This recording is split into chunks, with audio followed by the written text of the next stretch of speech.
Hey, Shalom.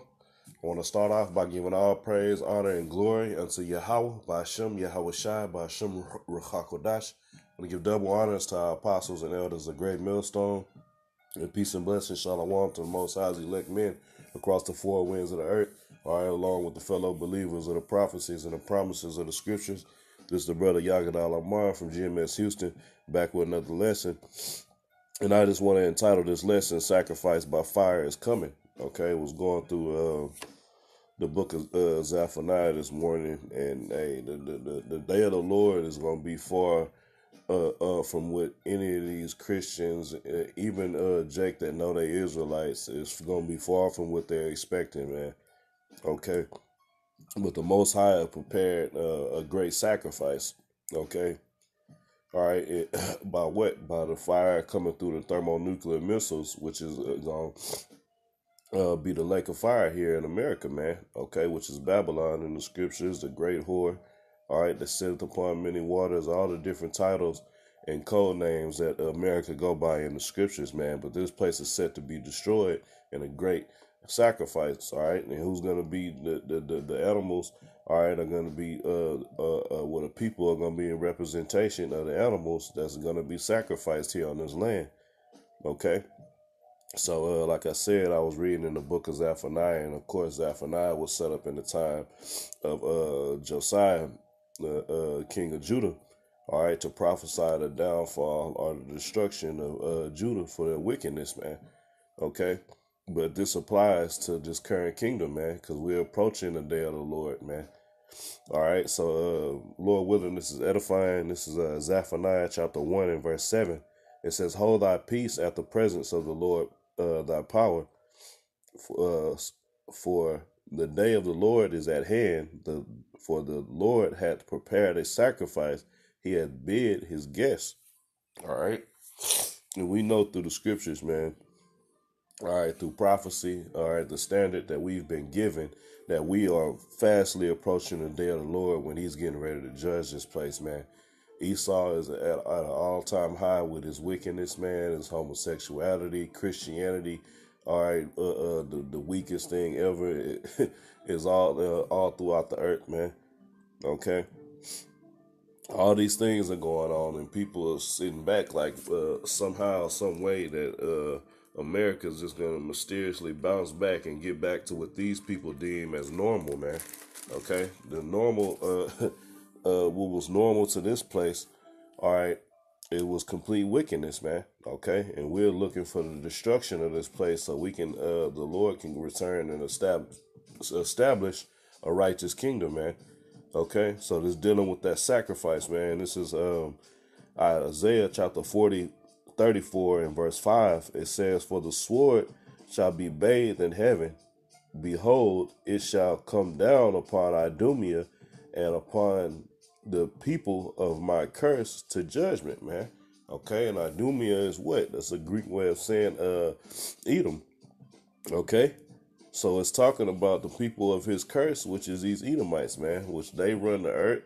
All right, they are the face of America.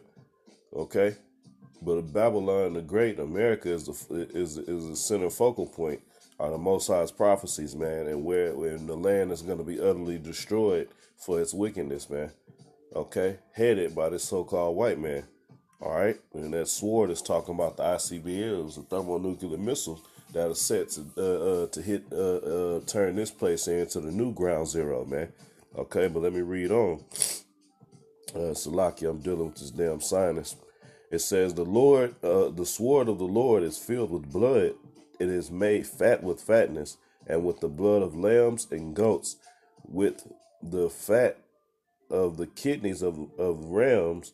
For the Lord hath a sacrifice in Basra. And what is Basra? That was a chief city in Edom, man. Okay, it says, in a great slaughter in the land of Idumea. Okay, which is talking about right here in America, man. Okay, and we are fighting to make sure we are not a part of that, man. Okay, before I move on, let me grab a preset, man, just dealing with the fact that we're trying to escape being part of that lake of fire. All right, this great sacrifice that's coming here, man.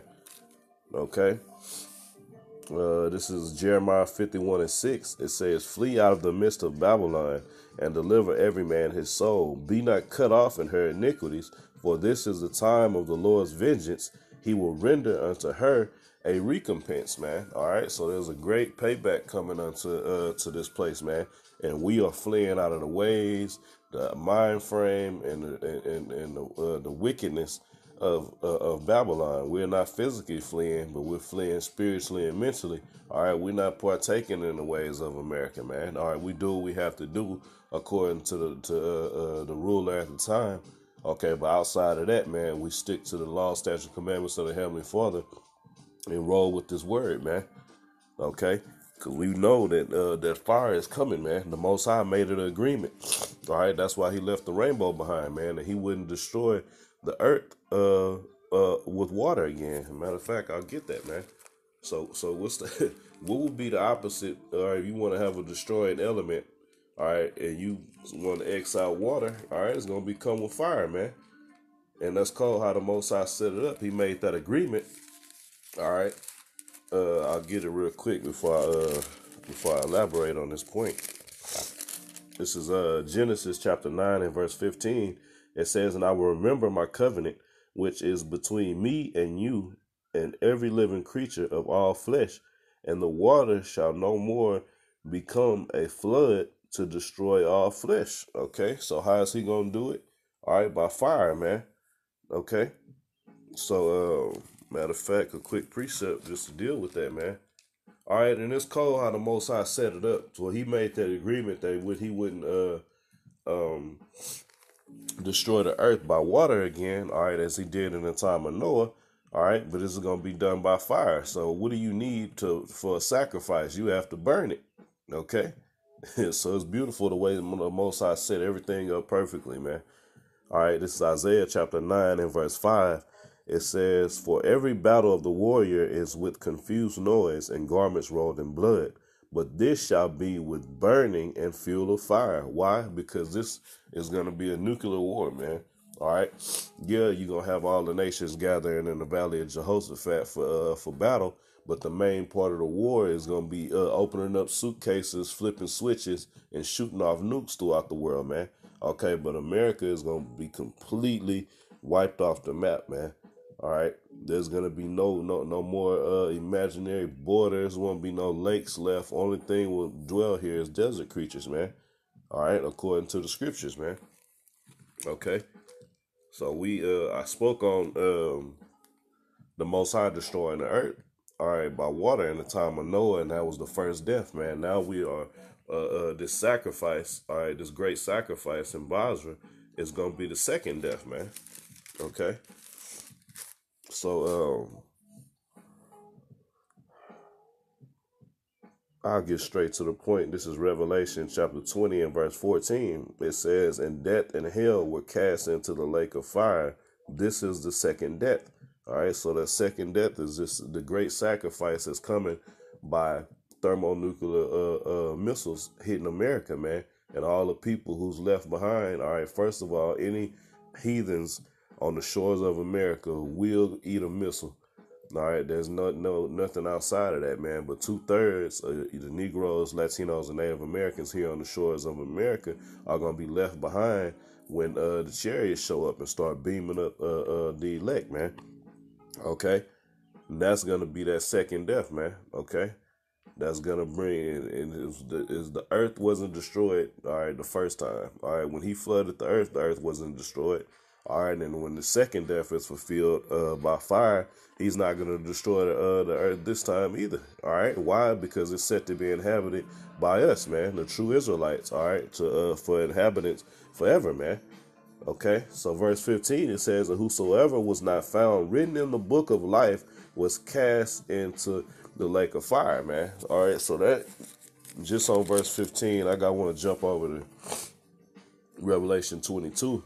Because it said anybody that wasn't written in the book of life was cast into that lake of fire, and that's not talking about hell, man. It's talking about America. All right, when it's destroyed by thermonuclear fires, man. All right. So this is Revelation 22 And starting in verse 18, it says, "For I testify unto every man that heareth the words of the prophecy of this book, if any man shall add unto these things, Yahweh shall take him shall add unto him the plagues that are written in this book. And if any man shall take away from the words of this book, from the words of the book of this prophecy, Yahweh shall take away his part out of the book of life and out of the holy city and from the things which are written in this book," man. Okay, so we are fighting to not partake in that, man. All right, and we may want to, that's why we have to stick to the doctrine and make sure we know what the hell we talking about when we teach. Because you're going to have a lot of men that's out here on the highways and byways, some calling other names, some not, that's thinking that they're doing the right thing, all right, but they're adding their leaders and who their teachers over them are adding and take away from this book. So all the people who fall in that lot is going to be a part of that great sacrifice with these heathens, man. Okay, so that's it for this lesson. Lord willing, it was edifying. Once again, giving all praise, honor, and glory unto Yahweh, Ba'ashem, Yahweh Shai, Ba'ashem, Ruach Kodash. Double honors to our apostles and elders of Great Millstone, and peace and blessings. Shalom to the Most High's elect across the four winds.